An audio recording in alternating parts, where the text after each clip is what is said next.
Shalom Alejen. Bienvenidos todos a Bet El Shaddai Maracaibo. Hoy quiero compartir una lección muy importante que podemos extraer de la parashá Beshalat, cuando dice y envió, cuando el faraón dejó ir libre a los hebreos.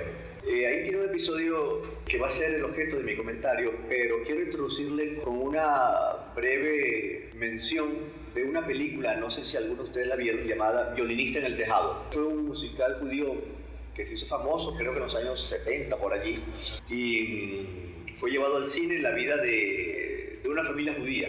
El padre de esa familia judía se llamaba en la película Tevi el lechero, una familia de escasos recursos económicos.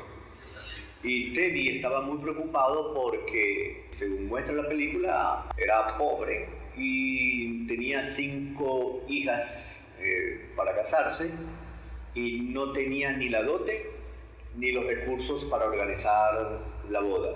En una escena se lo ve conversando consigo mismo y describiendo la situación de su economía, que era muy crítica, y en una de esas levanta la mano al cielo como dirigiéndose al Creador y le dice: en verdad no me estoy quejando con todo lo que he dicho, aunque después de todo, con tu ayuda, me estoy muriendo de hambre. Así le dice al Creador. Esta es la primera vez, a mi parecer, que se enseña sobre providencia divina, pruebas y emuná en el cine y a un público mundial. ¿Cuántos entenderían? Estaba detrás de todo eso la perspectiva judía de la vida, de la realidad. Esto nos introduce al tema de hoy. La lección que vamos a aprender hoy es sobre emuná. Es un tema que lo he enseñado varias veces y no me canso de repetirlo, porque la emuná, sin emuná es imposible agradar a Dios, y sin emuná no tenemos el visado para el mundo venidero, ni podemos vivir tranquilamente acá en este mundo. Así que la emuná es fundamental para la fe, en particular para la fe judía. Hay un episodio que se encuentra allí en el capítulo 13, versos 17 al 14, 31 del libro de Éxodo. En este episodio vamos a ver 2 actitudes en relación a la emuná, una actitud positiva y una negativa. Una que muestra que no se tiene emuná o se tiene muy poca, y la otra muestra una emuná completa. Entonces, en esa sección vemos cuando el Eterno ha dirigido a Israel desde el capítulo 13, verso 16 en adelante, por un camino distinto al que originalmente pudo haberse tomado en dirección a la tierra prometida, y los dirigió hacia el mar de los juncos, camino que debió haber extrañado y confundido a muchos. Y por la playa es más corto porque tenemos que irnos por acá ahora, pero el Eterno sabe lo que hace y a veces nosotros no, y por eso es que nos confundimos. ¿Okay? Ya empezamos aprendiendo por allí. Entonces así lo querido el Eterno y lo envió allí, pero los envió a una situación difícil, porque tan pronto el faraón vio que no se habían ido por el Mediterráneo, por la playa, sino que fueron a ese lugar acampados enfrente del mar y a su espalda prácticamente el desierto, el faraón dijo: los tengo atrapados. Así que pronto ellos se ven atrapados entre el mar y el faraón, que ahora los persigue. Dicen: no, esta ocasión no la voy a perder yo. Los hebreos y el resto de los pueblos que le acompañaban salieron con rumbo a la libertad, pero parece ser que sus sueños se frustraron muy pronto, porque allí se vieron realmente en apuros. La situación era realmente dramática, pues el faraón, dice la escritura, en el 14 Dios se acercó y lo vieron los Bené Israel, sobre todo aquellos que estaban ya en la retaguardia, hacia el último, vieron y pasaron la información, y se corrió el rumor y vino hasta acá adelante. Y no era para menos, porque no es fácil mover una multitud de 2 millones de personas. La pregunta es: ¿cuál es la actitud que ellos tomaron? Dice la escritura que cuando vieron al faraón y a su ejército acercarse, tuvieron miedo y clamaron al Eterno. Y luego el pueblo se queja ante Moshe y le dijeron: esto es lo que te habíamos dicho, déjanos aquí en Egipto para servir al faraón. porque no sabemos lo que nos va a pasar en el desierto, nos vamos a morir de hambre ya. Y ahora mira en qué situación estamos. Todavía están libres del faraón, que todavía siguen reclamando que querían estar allá. Como si Moshe los hubiese sacado de su zona de confort. Hay gente que son felices siendo miserables. Ellos eran de esa clase de gente. Para ellos la vida había sido así, estaban acostumbrados a vivir sufriendo humillaciones, vejaciones, malos tratos y eventualmente la muerte. Pero la vida estaba segura, sabía que eso es lo que venía, no había otra expectativa. Pero allá había no solo expectativas, dudas. Por meternos en un desierto, no, aquí estamos bien. Por lo menos nos dan comida acompañada con palo, es verdad, pero comemos. ¿Okay? Allá no sabemos qué nos espera. Esa es la razón por la cual preferían quedarse allá y todavía insisten. Hay dos respuestas. Moshe responde y luego responderá al Eterno. Esta es la respuesta a la actitud de ellos.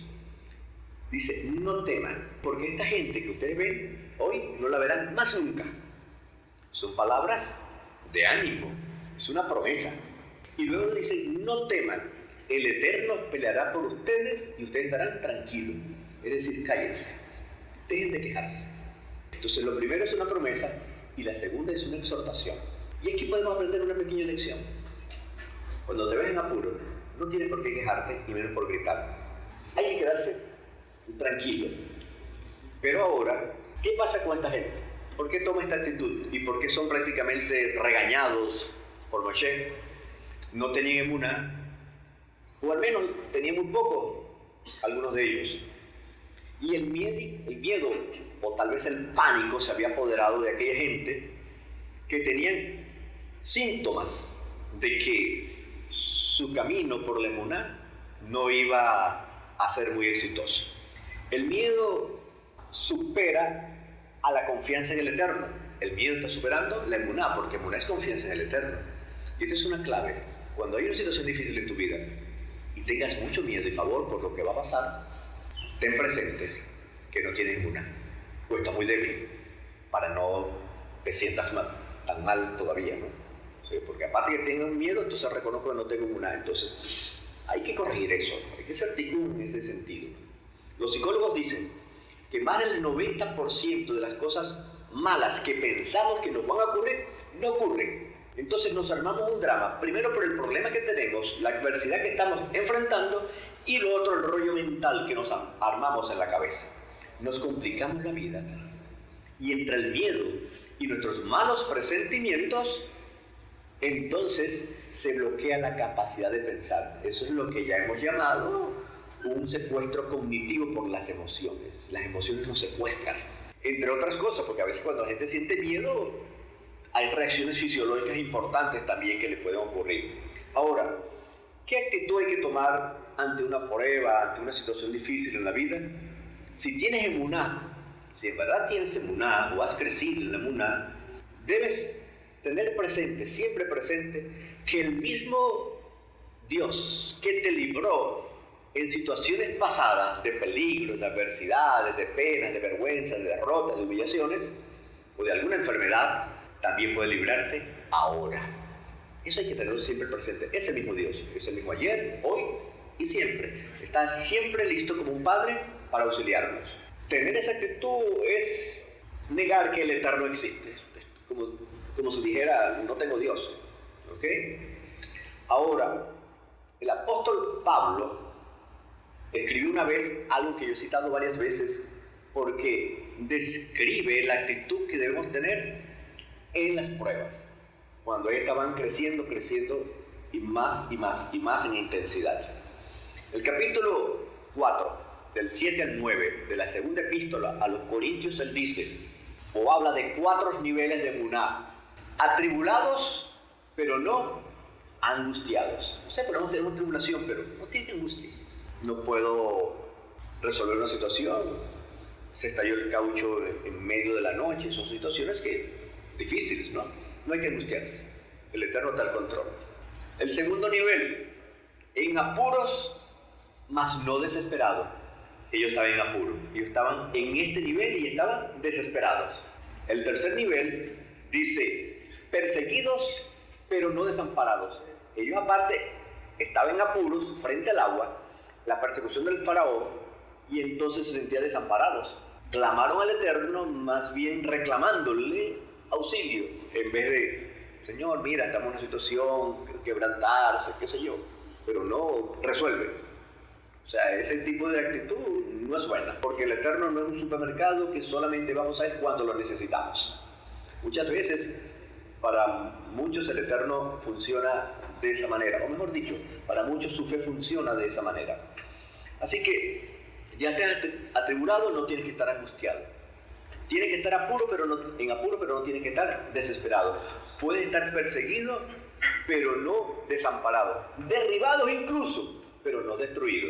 No estás destruido todavía, estás derribado. Son 4 niveles de fe. ¿En dónde te encuentras tú? Esa es una pregunta que solo tú puedes responder. Lo cierto es que estos hebreos se sentían desesperados y desamparados. Desesperados porque no podían resolver y desamparados porque no veían que alguien los auxiliaba, y el Eterno parecía que estaba ausente también. Ahora, si tenemos una emuná completa, la emuná completa tiene otro propósito a alcanzar, y es el propósito último, porque toda prueba tiene un propósito, pero el propósito final de toda prueba es conseguir el apego al Eterno, empujarnos a estar más cerca de Él, ¿okay? De quien es nuestro sustento, nuestra ayuda, nuestro auxilio en las tribulaciones, como dice el Sidur cuando se canta Adon Olam. ¿Sí lo recuerdan? ¿Correcto? Muy bien. ¿Cómo saber eso? Que las pruebas, si tenemos emuná, nos ayuda a pegarnos al Eterno. El 14:10 que ya citamos, dice que Faraón se acercó. ¿Y qué fue de la actitud de los hebreos? Se asustaron y clamaron al Eterno. Los acercó al Eterno. Hubo miedo, si es verdad, pero por lo menos hubo un movimiento para acercarse al Eterno. Obviamente, muchos de los sadiquín que allí estaban y tuvieron una actitud distinta también buscaron al Eterno con otra actitud, con emuná, pero se acercó tanto los unos como los otros al Eterno.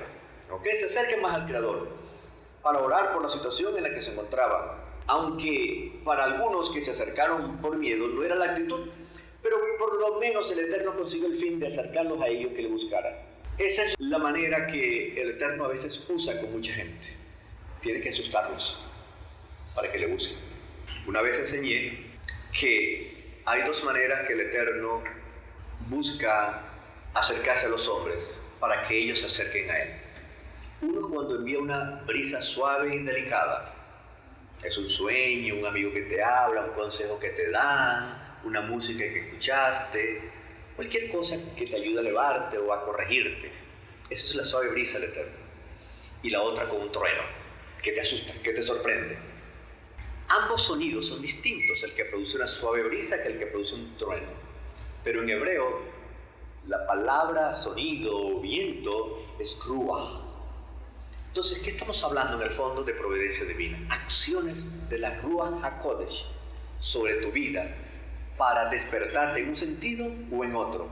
A veces tiene que sonar un trueno muy poderoso para estremecer la conciencia y la gente sepa, tengo que buscar al Eterno. Así no puedo seguir. De eso se trata acá. Estaban asustados. El Eterno había permitido esta situación para ver si algunos pudiesen corregir la situación en que estaban y acercarse y apoyarse en el Creador.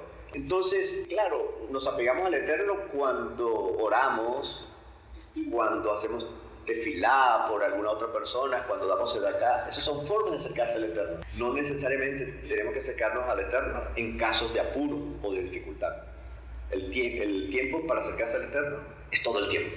Dice el Midrash, hablando de este acercamiento del faraón a los hebreos, dice así: mientras más se acercaba el faraón a los hebreos, indicaba además que estaban más cerca de la redención.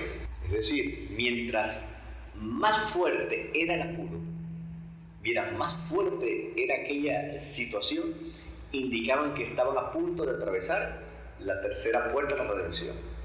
Estaba a punto de salir a la libertad, todavía no, pero estaban cerca. Entonces, esto enseña el Midrash que para los tiempos postreros, cuando el mundo nos acorrale y nos presione, incluso nos persiga con diversas pruebas a sus hijos, es una señal de que estamos cerca de la redención. Así que no se olviden nunca de eso. Cuando la prueba nos acose, el Eterno nos está indicando que la solución está cercana y en el futuro que la redención también podría estar cercana a nuestra experiencia. Por tanto, emuná ante la prueba va a depender de una actitud nuestra. ¿De qué manera se manifiesta la fe? Pero ¿qué debemos hacer cuando estamos en una situación difícil? Agradecer. Una situación difícil, agradecer. Es que estamos acostumbrados solamente a agradecer al Eterno cuando pasan cosas buenas, y no puede ser así. Porque todo viene del cielo y todo es para bien. Y lo que Él ha enviado, lo envía de sus manos, con un propósito para nuestro bienestar. Aunque no lo veamos ahora, ni podamos verlo en un futuro cercano, es para bien. Entonces tenemos que agradecer. De hecho, en 1 Tesalonicenses capítulo 5, verso 18 dice, debemos dar gracias a Dios, ¿qué? En todo. No hay ningún asterisco que, a pie de página que diga, bueno, en algunas circunstancias difíciles o duras, no debes agradecer. No, dice absolutamente en todo. Por todo lo bueno que nos pasa y en aquellas cosas que, aunque parezcan malas, son buenas porque en el fondo vienen del Eterno. Entonces la gratitud nos pone en sintonía con la voluntad divina. Me está pasando esto. ¿Hasta cuándo voy a soportar esta situación? Es difícil, no hay yo cómo resolver. Entonces, ¿qué debe decir uno? Te agradezco, Señor, porque me hayas puesto en esta prueba. ¿Qué deberían haber hecho los hebreos? Hashem, te damos gracias porque el faraón viene contra nosotros. Nos quiere masacrar. Y enfrente está el mar, que tampoco podemos atravesar. Te damos gracias por ese mar hermoso que has puesto entre nosotros, que no nos deja pasar tampoco. Hay que dar gracias por eso. Ese es el problema del Eterno, no nuestro. Nuestro asunto es tener emuná, tener confianza. ¿Qué diríamos nosotros ante la situación difícil? Bueno, podríamos decir, algunos de nosotros, Hashem, con tu ayuda, no estamos muriendo de hambre, como decía Tevi. Gracias porque no tengo empleo fijo. Gracias porque estoy enfermo y no tengo dinero para las medicinas. Gracias porque no tengo pareja. Gracias porque mis hijos no están conmigo. Gracias por todas las carencias que tengo en mi vida. De hecho, tenemos muchos motivos entonces para agradecer. Lo que pasa es que siempre estamos pensando con un modo de pensar erróneo y tenemos que cambiar. Hay que dar gracias al Eterno por lo que tenemos y porque lo que no tenemos también. ¿Por qué? Porque lo que no tenemos, el Eterno así lo ha querido. Tan sencillo como eso. Y eso es lo que comprendió Tevi el lechero. Que la situación en la que estaba era porque así lo había querido el Eterno. Él en su momento resolverá. Ahora vamos a ver la respuesta del Eterno. Moshe le dice, esa gente no lo va a ver más. Esa es la promesa. Y segundo, tranquilos. El Eterno peleará por vosotros y ustedes estarán tranquilos. Ahora vamos a ver cuál es la respuesta que da el Eterno a los hebreos. Entonces el Eterno en el capítulo 14, los versos 15 y 16 dice algo sorprendente. Le dice a Moshe Rabeno, mira, dile a esta gente que avancen y entonces tú levantarás el báculo, la vara y se abrirán. Eso no tiene sentido lo que ha dicho el Eterno. Primero, ¿por qué no tiene sentido? Debió haber dicho primero, levanta la vara y se abrirá el mar y después pasen. ¿Ok? Si se levanta la vara se va a partir en dos y ustedes pasarán.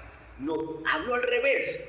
Avancen y después Moshe va a levantar la vara para que el mar se parta en dos y ustedes pasen. No puede ser. Y Moshe dio esa orden y los hebreos cuando escucharon eso dicen, el remedio es peor que la enfermedad. En vez de masacrarnos acá, vámonos todos a un suicidio colectivo. Así lo entendieron muchos y muchos se sorprendieron. Entonces quizás le dijeron a Moshe, Moshe, confírmala. Como a veces decimos nosotros, confírmame lo que ha dicho el Eterno. O vamos a esperar hasta el otro día, vamos a ver si soñamos y nos da un sueño de que confirme esto. No había tiempo para soñar, no había tiempo para esperar, había que actuar. Pero esa orden no era lógica. ¿Por qué? Porque en Isaías 55:8 el Eterno dice, mis pensamientos no son tus pensamientos. Tu manera y tu lógica de pensar las cosas no es como la mía. Ese es el gran problema que tenemos nosotros, que queremos entender al Eterno como si fuera otra persona igual que nosotros. No esperemos que las cosas sucedan conforme a nuestros deseos y mucho menos conforme a nuestra lógica. Muy bien, ya sabemos que el Eterno ha dicho las cosas al revés. Y cuando dice las cosas al revés, no las podemos entender al derecho, a nuestros intereses, a nuestro acomodo. Tenemos que obedecer. Y todo el mundo estaba aterrorizado y, por cierto, también paralizado.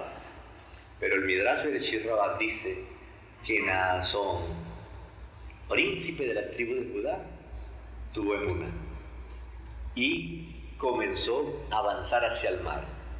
Y cuando los hombres de la tribu de Emuná vieron a su líder avanzar, ellos avanzaron también y se fueron metiendo al agua lentamente.